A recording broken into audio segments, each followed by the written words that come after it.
নাই তো অনুশোচনা, না না ওর ভিডিও দেখে আমার অনুশোচনা লাগে নাই। এটা তো নাটক ভাই, ওর নাটকে আপনারা শুটিং এ সব জায়গায় নায়িকাদের জন্য এভাবেই কান্না করে। আপনি কি I think I'm in live.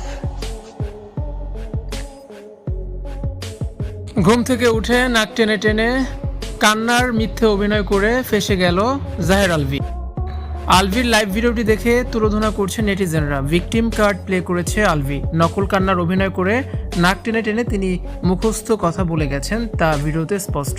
আলভির নাটকের অভিনয় কিংবা আগের কোনো লাইভ ভিডিও দেখলে স্পষ্ট সেটা বোঝা যায় যে আলভি এখানে অভিনয় করেছেন। আবার নাটকের অভিনয়েও তিনি একইভাবে কাঁদেন।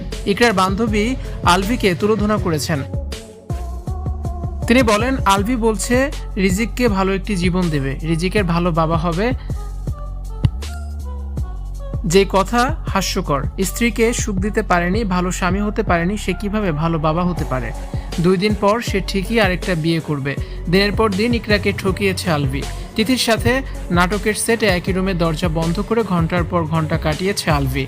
এমন চাঞ্চল্যকর তথ্য এখন সামনে এসেছে।